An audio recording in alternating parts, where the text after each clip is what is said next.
وطهرهم تطهيرا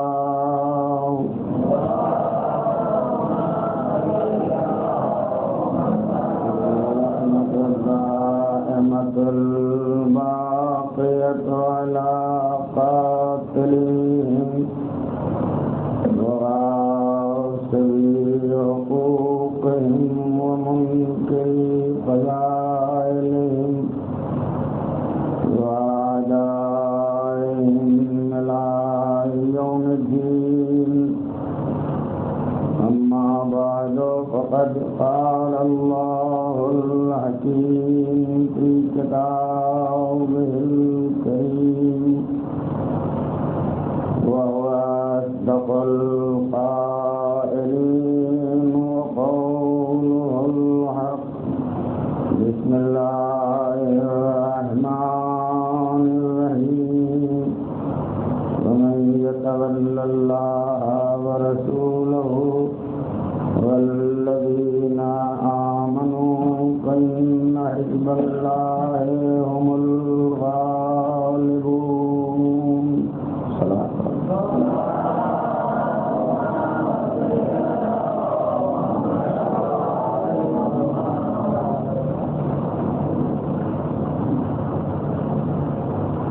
آج میرے پاس وقت بھی کم ہے اور بات بھی مجھے بہت ساری ہے بیان کرنا تھی، مگر میں سمیٹ کے جلدی سنائی دیتا ہوں. پروردگار عالم نے تمام دنیا کے صاحبان عقل و فکر اور شعور و وجدان رکھنے والے لوگوں کو یہ بات بتائی ہے کہ اگر تمہیں دنیا میں ایسے کسی گروہ میں رہنا ہے جو ہمیشہ غالب ہونے والا ہو اور ہمیشہ کامیابی سے ہمکنار رہے، تو اس گروہ کا پتہ ہم تمہیں بتائے دیتے ہیں. ایسے گروہ کو چاہیے کہ اپنے خدا کو اپنا سرپرست بنائے اور اپنے رسول کو اپنا سرپرست مان لے اور آل محمد علیہ السلام کو اپنا سرپرست تسلیم کرے، اس لیے کہ انہی کی سرپرستی کے نتیجے میں انسان غالب ہو سکتا ہے، انسان کامیاب ہو سکتا ہے. ابھی یہ بھائی پڑھ رہے تھے تو کبھی کبھی ایسا ہوتا ہے کہ کوئی آدمی کوئی شعر پڑھتا ہے تو فوراً موضوع تیار ہو جاتا ہے تاکہ اسی کے اعتبار سے بیان کر دیں. تو میری کمزوری ہے کہ مجھے نہ مصرع یاد ہوتا ہے نہ شعر یاد ہوتا ہے، مگر اس کا مفہوم مجھے یاد رہ جاتا ہے. کبھی آپ نے پڑھا تھا تو اس میں پہلے مصرعے کے بعد دوسرا مصرع آیا تھا کہ امام کا ماتم بھی عبادت ہے. وہ مصرع جو بھی ہو آپ یاد کر لیجیے گا. اور پھر اسی طرح سے اشعار اس میں سب آئے ہیں کہ دین کو طاقت اسی اعتبار سے ہے اور فائدہ اسی اعتبار سے ہے، انہیں کی بدولت یہ دین زندہ ہے. یہ ساری باتیں اس کے اندر ابھی آپ نے سن لی ہیں. تو کبھی کبھی نوجوان ذہنوں میں یہ خیال آتا ہوگا کہ ابھی تک سنا کرتے تھے کہ نماز عبادت ہے، روزہ عبادت ہے، حج عبادت ہے، زکوٰۃ عبادت ہے، یہ ماتم کہاں سے عبادت نکل آیا؟ اس لیے کہ عبادتوں کی فہرست میں کہیں اس کا نام نہیں ہے. وہ جو انڈیکس بنتی ہے پوری عبادتوں کی اس میں کہیں ماتم کا تذکرہ نہیں آتا ہے. اصل میں دیکھیے راز صرف اتنا ہے کہ اگر ماتم حسین تنہا عبادت ہوتا، اگر صرف عبادت ہوتا ماتم حسین تو جہاں نماز کا تذکرہ ہے وہاں ہو جاتا، جہاں روزے کا تذکرہ ہے وہاں ہو جاتا، جہاں حج و زکوٰۃ کا تذکرہ ہے وہاں تذکرہ ہو جاتا. مگر ماتم حسین تنہا عبادت نہیں ہے، یہ تو عبادت کو عبادت بناتا ہے، عبادت کو عبادت بنا دیتا ہے. عبادت میں جان نہیں پیدا ہوتی ہے، روح نہیں آتی ہے، کمال نہیں آتا ہے، پاکیزگی نہیں آتی ہے، طہارت نہیں آتی ہے. جیسے نماز کی روح ہے نیت کا خلوص پیدا ہو جانا، ایسے ہی عبادتوں کی روح ہے ماتم حسین. اگر یہ روح نہ پیدا ہو تو کہیں سے انسان کے ماتم کی کوئی قدر و قیمت نہیں پیدا ہوگی. اور میں یہ بات اس لیے آسانی سے کہتا ہوں کہ جب کبھی ماتم کا تذکرہ ہوگا تو ہم نہ کسی دولت مند کا ماتم کرتے ہیں، نہ اقتدار والے کا ماتم کرتے ہیں، نہ حکومت والے کا ماتم کرتے ہیں، نہ کسی سلطنت والے کا ماتم کرتے ہیں، اس لیے کہ ہم حسینی فقیروں کو دنیا کے قارونوں سے کوئی واسطہ نہیں ہے۔ ہمیں جو کچھ رابطہ ہے وہ دنیا کے ان افراد سے رابطہ ہے جن کا کردار حسینیت کے سانچے میں ڈھلا ہوا ہو، جن کی زندگیاں اصول اسلامی کی پابند ہوں، جو مذہب اہل بیت کے انتہائی پابند ہو چکے ہوں۔ یوں کہا جا سکتا ہے کہ مذہب اہل بیت کے صراط مستقیم پر چلنے والے جب جامع مودت پی کے انتہائی مستی و جوش کے عالم میں بھی جاتے ہیں تو دنیا کا ہر نشے والا کہیں اور جا کے گر جاتا ہے، مگر محبت اہل بیت کا نشہ جن دماغوں، دلوں، ذہنوں، عقلوں، فکروں میں پیدا ہو جاتا ہے، یہ کسی اور جگہ جا کے نہیں گرتے ہیں، ان کے گرنے کی جگہ ہے حوض کوثر، یہ کہیں اور نہیں جاتے ہیں۔ آپ نے کبھی سنا ہوگا، یہ بات آ گئی تو کہتا ہوں مگر موضوع میرا بالکل ذہن میں رہے کہ مان لینا ہے سرپرست کو خدا کو ماننا ہے، رسول کو سرپرست ماننا ہے اور آل محمد کو سرپرست ماننا ہے۔ تو کبھی کبھی آپ سوچتے ہوں گے نا کہ آخر یہ نماز کے ساتھ ساتھ یہ ماتم حسین کہاں سے عبادت بن گیا؟ تو یہ پہچانیے گا، اسی میں آیا تھا کہ جتنا حج کا ثواب بیان ہوا ہے اس سے کہیں زیادہ ثواب زیارت کا بیان کیا گیا ہے۔ تو حج کا ثواب میں نے اب تک نہیں پڑھا ہے کسی کتاب میں کہ کیا ہے، جب آپ کو مل جائے حج کا ثواب کسی کتاب میں لکھا ہوا تو ہم کو بتا دیجیے گا۔ حج کا ثواب کچھ نہیں بیان ہوا، یہ نہیں بتایا کہ حج کرو گے تو یہ ملے گا، حج کرو گے تو یہ ملے گا، اور حج کرو گے تو یہ ملے گا۔ حج ایک فریضہ ہے، ڈیوٹی ہے، ایک بندے کی فریضہ ہے، واجب ہے اس کے ذمہ، تو جو واجب ہوتا ہے اس کا ثواب نہیں بیان ہوتا ہے۔ نماز واجب ہے، اس کا ثواب نہیں بیان ہوا ہے، حج واجب اس کا ثواب نہیں بیان ہوا ہے، زکوٰۃ واجب اس کا ثواب نہیں بیان ہوا ہے، روزہ واجب اس کا ثواب نہیں بیان ہوا ہے، اس لیے کہ ثواب تو اس کا بیان کیا جائے جو واجب نہ ہو۔ دیکھیں بندے کے اندر میری اطاعت کے بعد، میرے اتباع کے بعد وہ صلاحیت پیدا ہوئی یا نہیں ہوئی کہ جس کے کرنے کا میں حکم نہ دوں وہ بھی کرتا رہے، جو مجھے پسندیدہ ہو، جو مجھے میری مرضی کے مطابق ہو۔ اس لیے حج کا ثواب نہیں بیان ہوا، حج فریضہ ہے، ڈیوٹی ہے، نہیں کرے گا آدمی۔ یہ بیان ہوا نہیں کرے گا تو موت کیسی ہوگی، یہ بیان ہوا ہے کہ حج نہیں کرے گا مستطیع ہو کے تو وہ مرے گا کیسا، لیکن یہ نہیں بیان ہوا کہ حج کرے گا تو یہ مل جائے گا اور وہ مل جائے گا، اور یہاں جنت اور یہ حور ہے اور یہ غلمان اور یہ بہار ہے اور یہ تسنیم اور یہ کوثر، یہ سلسبیل، یہ ساری چیزیں ان کا تذکرہ نہیں ہوا ہے۔ حج ڈیوٹی ہے، تو اب زیارت میں کیوں ہے اتنا ثواب؟ اپنے نوجوان بھائیوں کے لیے کہتا ہوں، میرے بزرگ اچھی طرح سے واقف ہیں، جو لوگ سروس کرتے ہیں وہ جانتے ہیں، سروس میں ایک تو آدمی کی ڈیوٹی ہے اور دوسرا ہے الحمدللہ، سروس میں آدمی کی ایک ڈیوٹی ہے، دوسرا ہے اوور ٹائم۔ جب ڈیوٹی انجام دیتا ہے تو یہ معلوم ہے کہ پورا مہینہ ختم ہونے کے بعد ہمیں یہ سیلری ملنا ہے، یہ ہمیں تنخواہ ملنا ہے، لیکن جس دن اس سے کہا جاتا ہے اوور ٹائم کرنے کے لیے تو ذرا حساب لگا کے بتائیے گا، ایک دن کا جو تنخواہ کا پیسہ ہوتا ہے اتنا ہی پیسہ اوور ٹائم میں بھی ملتا ہے، تو یہ اوور ٹائم میں زیادہ کہاں سے آ گیا؟ کام تو اس کو وہی کرنا ہے، مگر یہ اوور ٹائم میں پیسے زیادہ کیوں دے دیے گئے؟ کہا اصل میں راز یہ ہے، یہ اس کی ڈیوٹی نہیں ہے، یہ اس کا فریضہ ہے، یہ تو اس کے اوپر ہم نے منحصر کر دیا ہے، اس کے اختیار میں ہے، وہ چاہے تو کرے چاہے نہ کرے۔ مگر دیکھو حکومت کا وفادار کتنا ہے، کتنا حکومت کا وفادار ہے کہ آج حکومت کو الگ سے کام کرنے کی ضرورت ہے تو اسے اپنی ڈیوٹی کا خیال نہیں آیا ہے، حکومت کی وفاداری کا خیال آیا ہے، لہذا اپنا دوسرا وقت بھی حکومت کے کام میں لگا دیتا ہے۔ عین عزیزوں یہی راز ہے مستحبات کے ادا کرنے کا اور واجبات کے ادا کرنے کا۔ زیارت مولا مستحب ہے، واجب نہیں ہے۔ حج ہے واجب، زیارت مولا ہے مستحب، مگر حج میں وہ ثواب نہیں ہے جو اس مستحب میں ثواب ہے۔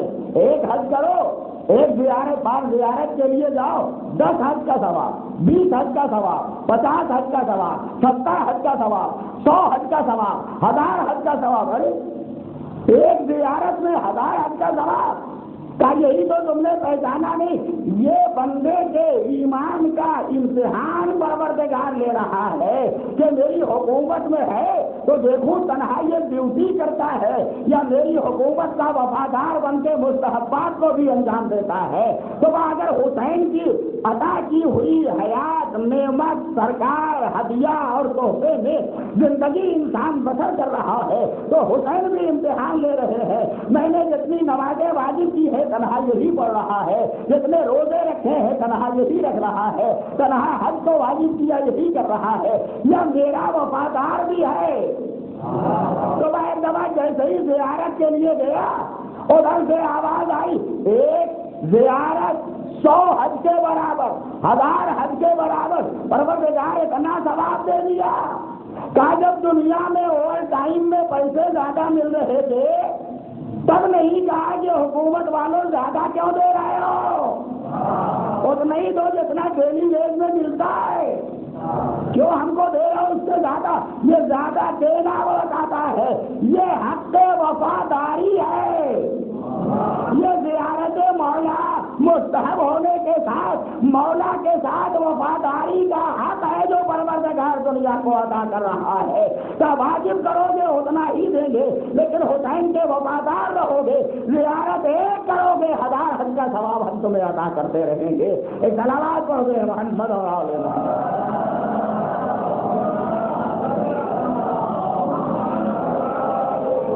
چاہے جتنی ہی زحمت اٹھا کے جاؤ، چاہے جتنی پریشانی برداشت کرتے جاؤ، تو یہ مولا کی سرپرستی کا اعلان بھی ہوتا ہے۔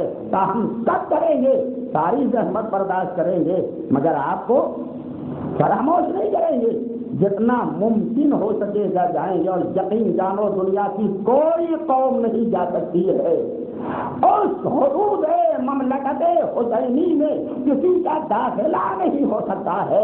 جائے گا تو وہی جائے گا جس کا سینہ محبتوں سے بھرا ہوا ہوگا، جس کے عقل و دماغ میں حسینی ولایت کا سارا پرچم لہراتا ہوگا، جن لوگوں نے یہ سمجھ لیا ہوگا کہ ہمارا رابطہ حسین سے ہے، وہی جا سکتا ہے، دوسرا کوئی نہیں جا سکتا ہے۔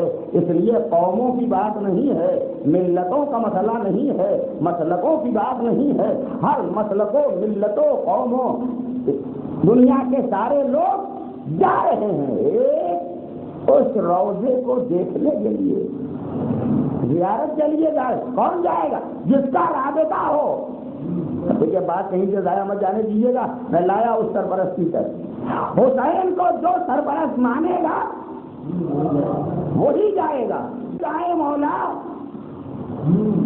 اس کی اطاعت کرو، جو کرتے جائیں مولا اس کا اتباع کرو۔ تو اگر یہ دونوں عمل انجام پا گیا تو یقیناً جاؤ گے، مگر یہ کون کرے گا اطاعت اور اتباع؟ کون کرے گا؟ تعریف کرنے والے تو بہت ملتے ہیں اور ہم خوش بھی ہو جاتے ہیں، ارے وہ مولا کے مسلک کو نہیں مانتا اور تعریف کرتا ہے۔ یہ نازک بات ہے، ذرا سا ذہن میں رکھ لیجیے تاکہ میں بات واضح کر دوں۔ وہ دوسرے مسلک کا ہے اور تعریف کر رہا ہے، وہ دوسرے مذہب کو مانتا ہے اور تعریف کر رہا ہے، اس پر کبھی خوش نہ ہوئیے گا کہ بڑا ماننے والا ہے۔ یہ اگر کہیں سے اس کا دل صاف ہو گیا ہوتا، اگر کہیں سے عقل بیدار ہو گئی ہوتی، اگر کہیں سے ضمیر میں صلاحیت پیدا ہو گئی ہوتی، اگر کہیں سے توفیق الہی مل گئی ہوتی تو یہ خالی لفظوں سے تعریف نہ کرتا، اس کے دل میں حسینیت اتر گئی ہوتی، پھر یہ کسی اور مسلک کو نہ مانتا تو مسلک حسین کو مانتا۔ یہ تعریف کرنے والے زبان سے اور دوسرے مسلک سنت پر عمل کرنے والے وہ ہیں جو شیعہ قوم کا استحصال کر رہے ہیں، استحصال۔ یہ مان نہیں رہے، یہ تو آپ کی دولت ہے جن کے خریدنے کا طریقہ الگ سے نکالا گیا ہے، یہ آپ کا پیسہ ہے جو حاصل کرنے کے لیے الگ سے ڈھنگ نکالا گیا ہے، کیا ان کے سامنے تعریف کرو؟ یہ خوش ہو کے ہمیں دے دیں گے انہوں نے صحیح پہچانا نہیں ہے بخدا، اس لیے کہ معرفت حسینیت کے لیے مزاج عصمت والا ہونا چاہیے۔ حسین کو پہچاننے کے لیے نہیں کوئی پہچان سکتا ہے، امام کو امام ہی پہچان سکتا ہے، دوسرا کوئی نہیں پہچان سکتا ہے، یا وہ جس کا امامت سے رابطہ ہو۔ اور آپ بات ذہن میں رکھیے کہ صلوات پڑھیے۔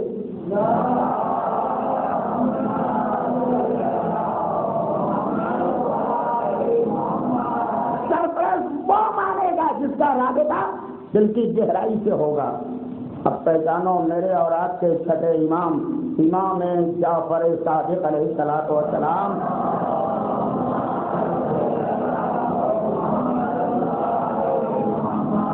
چاہنے والوں کے لیے ارشاد فرماتے ہیں شیعتنا منا، ہمارے شیعہ کہتے ہی اس کو ہیں جو باتوں میں بھی اطاعت کرتا ہے اور فعل میں بھی اتباع کرتا ہے، اسی کو کہتے ہیں شیعہ۔ امام فرماتے ہیں شیعتنا، ہمارے شیعہ منا، ہم سے ہیں، ہمارا حصہ ہیں، من فاضلتنا، ہماری بچی ہوئی مٹی سے انہیں بنایا گیا ہے۔ وعجنوا، دیکھیے آ رہی ہے سرپرستی، وعجنوا من نور ولایتنا، ہماری سرپرستی کے نور سے ان کا خمیر بنایا گیا ہے۔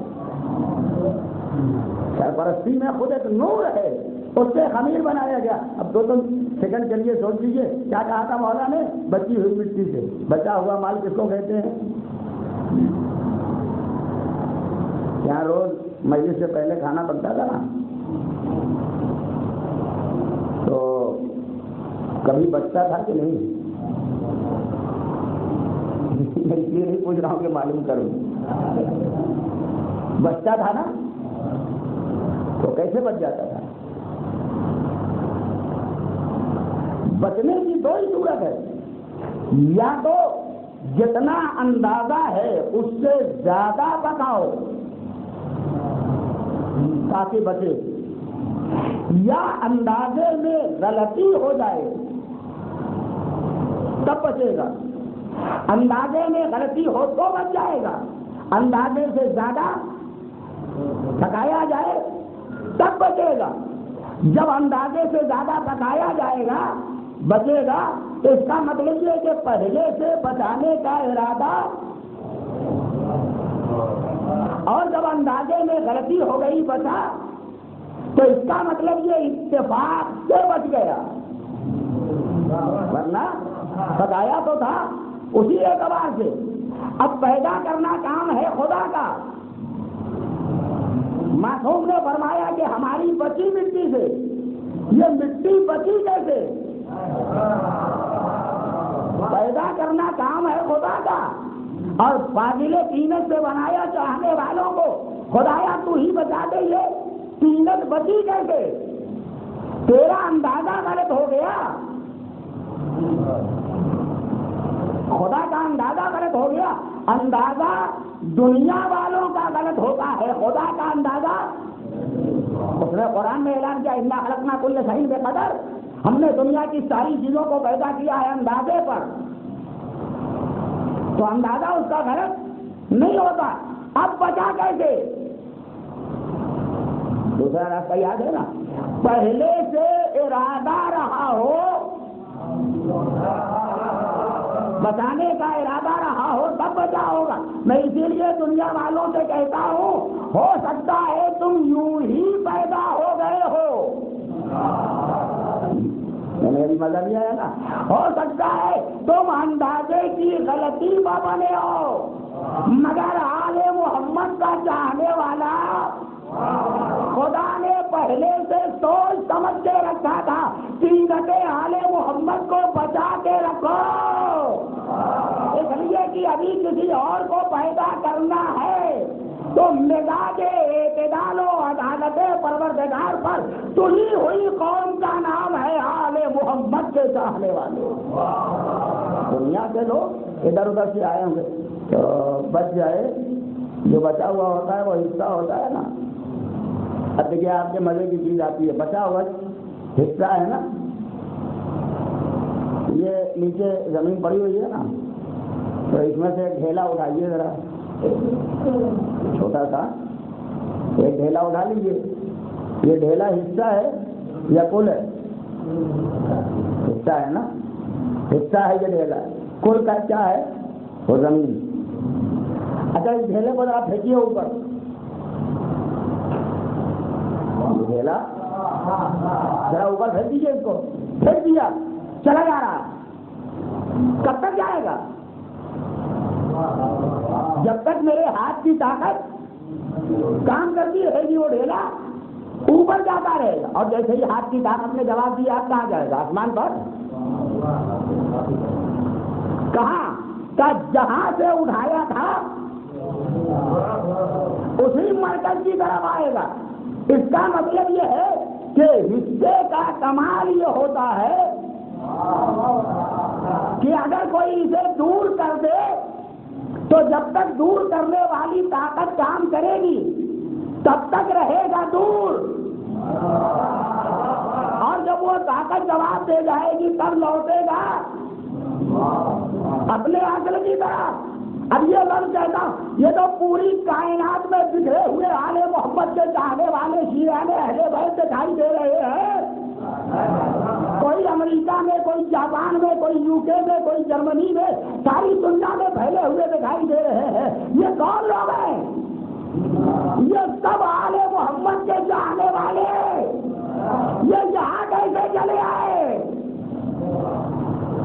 یہاں کیسے آ گئے؟ اصل میں حیات کے قانون نے، زندگی کے آئین نے، حیات کے دستور نے تخلیق کے ذریعے کسی کو جرمنی میں ڈال دیا، کسی کو جاپان میں رکھ دیا، کسی کو امریکہ میں رکھ دیا، کسی کو ہندوستان میں رکھا، کسی کو پاکستان میں رکھا. یہ الگ الگ تخلیق کی بنا پا ہے. جس دن تخلیق اور حیات کا رشتہ ٹوٹ جائے اس دن دیکھنا یہ کہاں جاتے ہیں. ابھی نہیں نظر آئے گا نا. جس دن یہ حیات کا رشتہ ٹوٹ جائے تب پہچاننا کہاں جاتے ہیں. بہت دفعہ پڑھ کے آواز آئی جب شب جمعہ آ جاتی ہے تو دنیا میں جہاں کہیں بھی آل محمد کے چاہنے والے گزر گئے ہو، آدھی رات کے بعد دارالسلام میں ادھر سے جنازہ، ادھر سے جنازہ، ادھر سے جنازہ. ارے یہ جنازے کہاں لا رہے ہو؟ کہا یہ فاضل دینت ہے. نہیں سمجھ آئی نا بات؟ یہ حصہ ہے نا، ان کا کل ہے نجف میں. یہ سارے حصے ہیں. دنیا میں کہیں بھی گزر جائے وہ کل اپنے حصے کو پھینک رہا ہے. آپ دیکھو کیسے قید میں نہیں آتے. اس لیے شاعر نے کہا تھا کفن کو صرف نشانی موت ہی لگاؤ، کفن کو صرف نشانی موت ہی لگاؤ، کہ زندگی کے کرن بھی کفن سے ملتی ہے. محب آل نبی کو کہیں بھی دفن کرو یہ خاک جا کے درے بنجتن سے ملتی ہے. محمد اور آل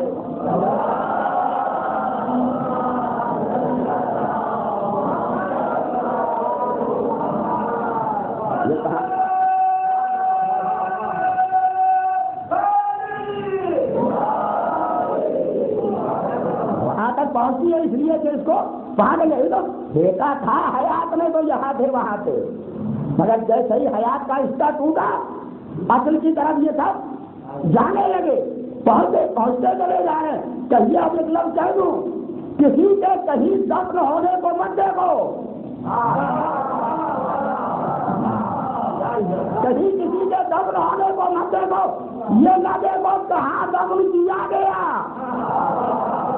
یہ دیکھو کہاں سے اٹھایا گیا. ہمیں پہلو میں دفن ہونا فائدہ نہ دے گا. اٹھایا جائے تب پتا چلے گا کہاں سے اٹھایا گیا.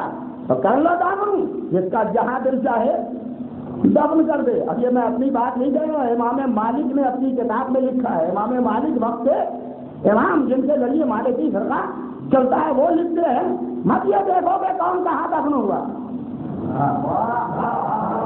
یہ دیکھو کہ کہاں سے اٹھایا گیا.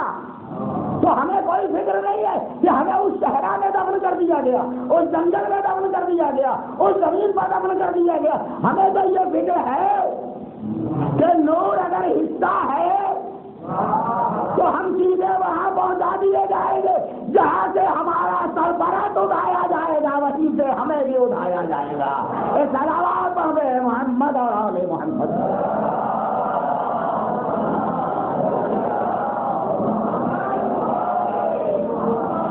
اس لیے کوئی فکر نہیں پیدا ہوتی ہے.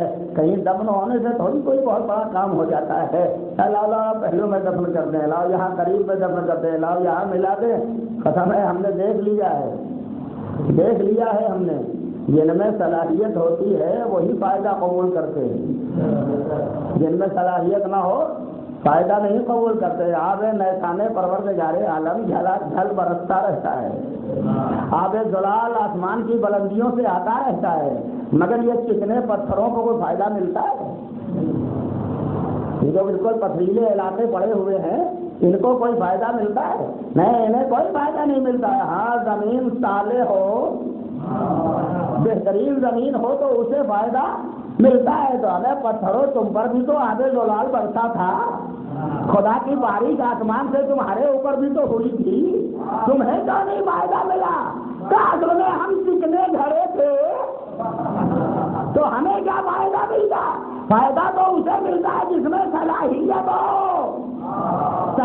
ہو تو فائدہ ملتا ہے. اس لیے میرے مولا نے کہا تھا علم کا رحمتوں سے بھرپور بادل عرب کی سرزمین پر مدینہ اور مکے کے گلیوں اور کوچوں میں، مسجدوں میں، محرابوں میں، میدانوں میں، صحراؤں میں رحمت للعالمین کی زبان وحی پر زبان سے برس رہا تھا، مگر گڑیریوں کو فائدہ نہیں ملا، چرواہوں کو فائدہ نہیں ملا، پتھریلے علاقے کے رہنے والوں کو فائدہ نہیں ملا، ابن حجر کی اولاد کو فائدہ نہیں ملا. فائدہ لینے کے لیے نبات ترابی چاہیے تھا، مولابو ترابی چاہیے تھا، محدثوں والا چاہیے تھا، قرآن والا چاہیے تھا، حدیثوں والا چاہیے تھا. اس لیے جب میرے مولا نے رحمت کے برستے ہوئے بادلوں سے لیا تو ایک دفعہ آواز دی، علمنی رسول اللہ نے مجھے 1000 باب سکھائے. فن فتالی من کل باب الباب باب، ہر دروازے سے لاکھوں لاکھ دروازے کھلتے چلے گئے. جس کو فائدہ ملنے والا ہوتا ہے اس کے مزاج میں، اس کے ذہن و دماغ میں وہ صلاحیت ہوتی ہے. بات میں نے روکی ہے، آخری بات سن لیجیے. آج بالکل وقت نہیں، ورنہ میں گزارش کرتا جتنی باتیں ذہن میں ہیں وہ رکھیے گا. اطاعت کرے تب سرپرستی، اتباع کرے تب سرپرستی. تو اتباع خدا کا ہو سکتا ہے؟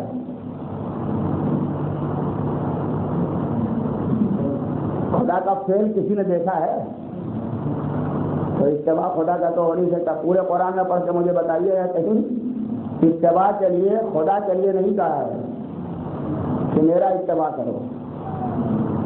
جب آیا اطاعت کرو میری، اطاعت قول میں ہوتی ہے نا، بات میں، تو خدا جو کہہ رہا ہے اسے مان لو. اور جب اتباع کا مرحلہ آیا تب یہ کہا کہ نبی کا اتباع کرو، یعنی نبی کا فعل دیکھو، اتباع کرو. واتبعوا النور الذی انزل معہ، اور اس نور کا اتباع کرو جو نبی کے ساتھ نازل کیا گیا. اس کا مطلب اتباع نبی کا، اتباع اس نور کا. اب مفسرین سے پوچھیے گا تو بتائیں گے اتباع کرو. اتباع کا مطلب ہوتا ہے فعل دیکھنا، فعل کو نقش قدم بنا لینا، اسی کے اعتبار سے کام کرنا. اب میں بتاتا ہوں، فعل یاد رہتا ہے کسی کو؟ میں یہاں 5 دن سے مجلس پڑھتا ہوں، یاد ہے کسی صاحب کو ہاتھ کب اٹھاتا ہوں، پیر کی حرکت کب ہوتی ہے، سر کب گھماتا ہوں، کب کدھر دیکھتا ہوں، یہ کسی کو یاد رہے گا؟ ہو سکتا ہے کوئی بہت بڑا حافظے کا مالک ہو تو مجلس سے نکلنے کے بعد یاد رکھے گا، مگر تھوڑی دیر کے بعد تو بھول ہی جائے گا۔ ولی صاحب کے ہاتھ اٹھتے تھے تو 5 انگلیاں اٹھتی تھیں کہ 2 ہی اٹھتی تھیں کہ 3 اٹھتی تھی، یہ کسی کو یاد نہیں رہتا ہے۔ تو فعل آدمی کا جلدی بھول جاتا ہے۔ فعل کے لیے ضرورت ہوتی ہے کہ ویسا ہی فعل والا ہمیشہ رہے۔ قول تو محفوظ ہو جاتا ہے، بات محفوظ ہو جاتی ہے، لیکن فعل ویسے ہی فعل والا رہے تاکہ دیکھا جاتا رہے۔ نبی کیسے اٹھا ویسے ہی اٹھنے والا چاہیے، نبی کیسے بیٹھا ویسے ہی بیٹھنے والا چاہیے، نبی کیسے لیٹا ویسے ہی لیٹنے والا چاہیے، نبی کیسے سویا ویسے ہی سونے والا چاہیے، نبی کیسے جاگا ویسے ہی جاگنے والا، نبی نے نماز کیسے پڑھی ویسے ہی پڑھنے والا، نبی نے روزہ کیسے رکھا ویسے ہی روزہ رکھنے والا۔ میں اس لیے کہہ رہا ہوں کہ ہر کام میں مطابقت ہو سکتی ہے، مگر سونا اپنے اختیار میں نہیں ہے۔ اس میں اتباع اور اس میں ملا دیا جائے، جو سنتے رہتے ہیں وہ نہیں پڑھوں گا، اس میں اتباع ہو جائے بہت مشکل، مگر اللہ میرا مولا امیر المومنین اسد اللہ الغالب شیر کردگار اسد ذوالجلال ابو طالب کا لال، قسم خدا کی عجیب و غریب ذات ہے، جو صفات ہے وہ اپنی جگہ۔ دنیا میں اسلامی چینل اگر کہیں سے چلا، کیا کروں بات آ گئی ہے تو کہہ دیتا، اسلامی چینل اگر کہیں سے چلا ہے تو اسے ملاؤ گے تو منتہی ہوگا ابو طالب کا۔ دیکھ لیجیے کہ علی کا چینل ملاؤ ابو طالب تک، حسن کا چینل ملاؤ ابو طالب تک، حسین کا چینل ملاؤ، اس کے علاوہ کوئی چینل نہیں، پورا رابطہ تو اسی سے ملے گا۔ سونے میں کہیں سے پابندی نہیں، پتا نہیں کہ مگر میرا مولا سونا سو گیا، سب دیکھ کے دشمن کہہ رہے تھے نا نبی سو رہے، نہیں دشمن کی بات مانو ہی کیوں، خدا کہہ رہا تھا، اس لیے کہ جبریل امین ملائکہ سب سے کہہ رہا تھا نا پروردگار دیکھو کیسا سو رہا ہے، یہ دیکھو کیسا سو رہا ہے، وہ وہاں سے دیکھ رہے ہیں۔ ملائکہ تمہارا بھی مقدر، تمہاری بھی تقدیر، 5 اکٹھا ہو جائیں تب بھی تمہیں دیکھنا ہے، اور رسول کے رشتہ پر علی آ جائے تب بھی تمہیں دیکھنا ہے۔ دیکھو کیسا سو رہے ہیں، ویسے ہی جیسے نبی سویا کرتے تو سو گئے، سب چھوڑ دیا میں نے، ایک ہی بات ہوئی ہے، سو گئے تو ادھر سے خریدار چلے، اس لیے کہ علی آج اپنا مال بیچنے کے لیے سوئے، کسی بیچنے والے کو سوتا نہ پایا ہوگا، ہمیں مال رکھ کے اگر سو جائے تو قسم ہے لوگ اٹھا لے جائیں گے، نہ 1 پیسہ ملے گا نہ قیمت ملے گی۔ تو بازار میں بیچنے جاتے ہیں تو مال رکھتے ٹکٹکی باندھے دیکھتے رہتے، کوئی لے نہ جائے، کوئی اٹھا نہ لے، کوئی کم نہ کر لے، مگر اللہ بیچنے والا میرا مولا بیچے گا مال اور سو کے بیچے گا، کسی بھی مجال نہیں ہے کہ مال لے لے، سوئے سو دیتا ہوں، سب سو گئے، آدم خریدو گے، نوح خریدو گے، موسیٰ خریدو گے، عیسیٰ خریدو گے، ابراہیم خریدو گے، اسماعیل خریدو گے، سب دیکھ لیا ہم نے، ہم تو آئے ہی تھے خریدنے، مگر وزن مال علی اتنا زیادہ تھا کہ ہم نے اپنی پوری زندگی کی قیمت لگا کے دیکھ لیا، وزن اتنا زیادہ ہے کہ نہ ہمارا علم کام کرتا ہے، نہ ہمارا زہد کام کرتا ہے، نہ ہمارا تقویٰ کام کرتا ہے، نہ ہماری عبادت کام کرتی ہے،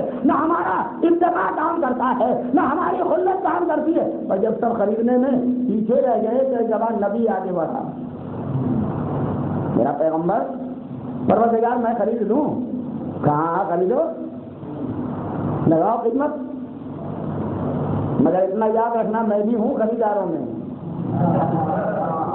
خریداروں میں میں بھی ہوں، تم کو خریدنا ہے خریدو، بس ادھر سے نبی بڑے خرید لے، ادھر سے پروردگار، تم میرے حبیب میں تمہارا حبیب، میں دونوں دوست ہیں نا، حبیب الہی کہلاتے ہیں نا، تو تم میرے حبیب میں تمہارا حبیب، ایسا کرو نبی مجھے خریدنے دو، مجھے خریدنے دو، جب تمہیں ضرورت پڑے تم لے لینا، جب مجھے ضرورت پڑے گی میں لے لوں گا، ہجرت کی رات مجھے چاہیے، مجھے لینے دو، مباہلے میں تمہیں چاہیے، مباہلے میں تم لے لینا۔ بھائی سے پروردگار نے خریدا تو بالکل ختم ہو گیا۔ قاسم بھائی نے مجھے کہا تھا 5:20 پر ختم کرنا، وہ تو ہو ہی گیا۔ ایک سلوات پڑھیے ذرا۔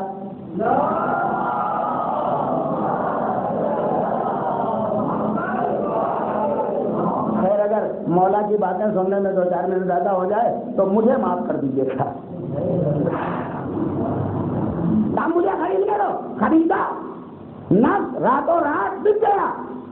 جب بک گیا تو خدا نے کیا کہا کہ یہ نفس میں لے لیتا ہوں، مرضی تم لے لو۔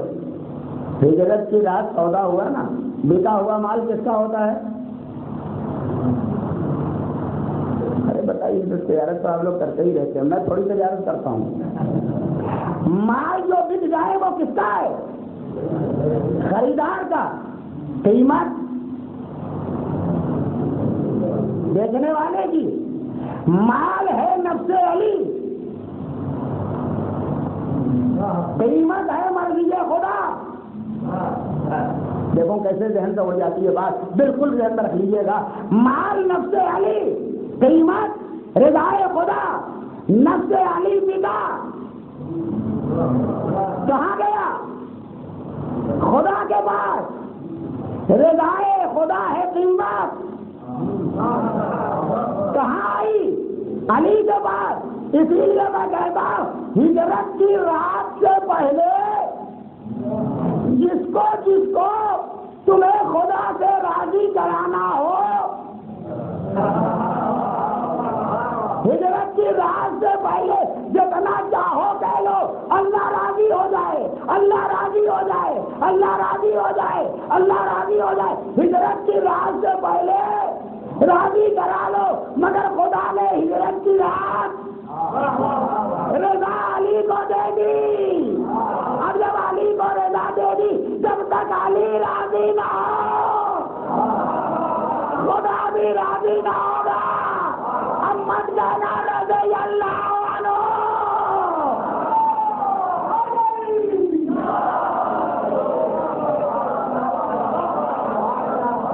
مت کہنا خدا تو راضی ہو جائے، تو علی کے پاس ہے نا رضا، لو علی سے۔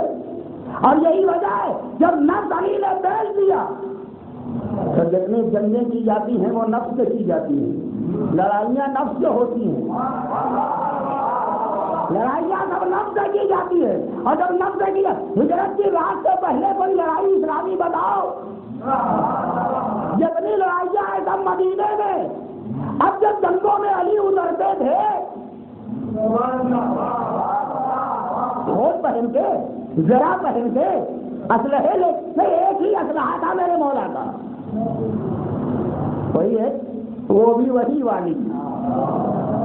ہاں ہونا بھی یہی چاہیے تھا۔ خدا جب نفس لے چکا تو علی کو یہ دنیا کی بنی ہوئی تلوار لینے کی ضرورت ہی کیا تھی؟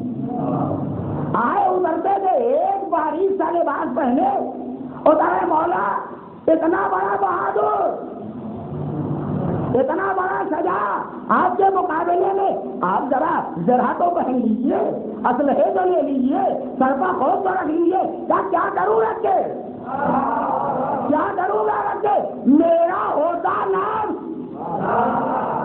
اگر میرا ہوتا تو میں بچاتا، جس کا ہے بچانا اس کا کام، رضا الہی کو بچانا میرا کام، نفس علی کو بچانا خدا کا کام۔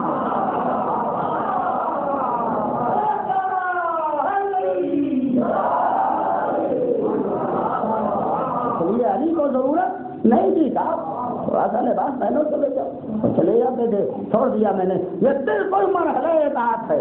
اور اسی اطاعت کے مرحلے میں ہمیں سرپرست مان لینا ہے. اسی لیے جب کبھی مولا کے لیے وہ بات آئی تھی، سورج پلٹا تھا، تو اس میں یہی لفظ کہا تھا پیغمبر نے، اللہم ان کان علیا فی طاعتک و طاعت رسولک.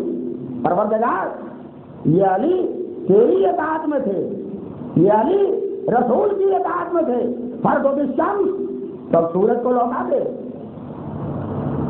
سورج کو لوٹا دے. جو اطاعت خدا اور رسول میں ہے تو سورج کو لوٹا.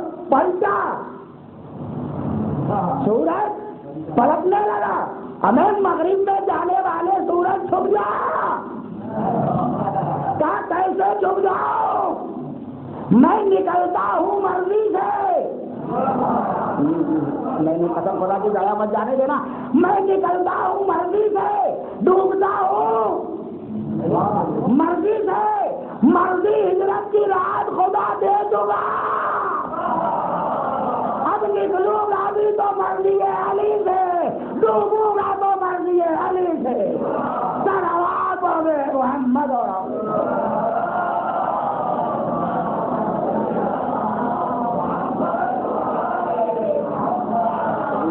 اگر سرپرست مان لیا ہے تو مرضی معبود کے ساتھ مرضی مولا کا خیال رکھو.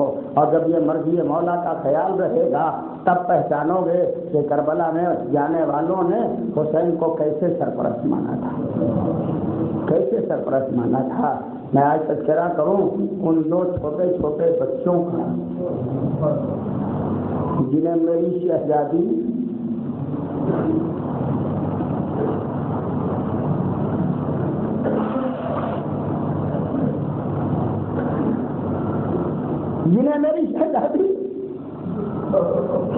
مدینے سے لائی. جناب عبداللہ نے کہا تھا نا شہزادی سے، شہزادی آپ لے جائیے، ایک بچہ میری طرف سے قربان ہو گیا، دوسرا آپ کی جانب سے قربان ہوگا. اسے دیکھیے مرضی مولا کا کتنا خیال. شب عاشور دونوں بچوں کو دانو کے قریب بٹھائے. شہزادی بار بار کہتی ہے مولا محمد اکبر سے پہلے قربان ہو جانا، میرے بھیا عباس سے پہلے چلے جانا، قاسم سے پہلے میدان میں قربانی دے دینا. اور بچے آواز دیتے اماں اماں. دیکھیے گا کل کربلا کے میدان میں عبداللہ کے لادنے کیسے جاتے. مگر اس سے اتنا کیجیے گا اماں، جب ماموں اجازت نہ دے تو اجازت دلا دیجیے. جب دیکھیے گا آپ کی گود کے پالے ہوئے بچے مقتل میں کس طرح جاتے ہیں. صبح عاشور آئی، میدان کربلا گرم ہوا، کارزار کربلا میں تلاطم پیدا ہوا. آفتاب تیزی سے تماجر پھیلاتا ہوا آگے بڑھا. ایک دفعہ یہ دونوں بچے خیمے سے نکلے، نکل کے ماموں کے قریب آئے. ماموں ماموں ہمیں بھی اجازت دیجیے. کلیجے سے لگایا اور سامنے کہا تم یادگار ہو عبداللہ کی، تم یادگار ہو میری بہن زینب کی، میں تمہیں اجازت. کیسے گوں میرے لالو. دیر تک کھڑے رہے، گردن جھکائے بچے. اور ادھر خیمے کے دروازے پہ ماں کھڑی دیکھ رہی.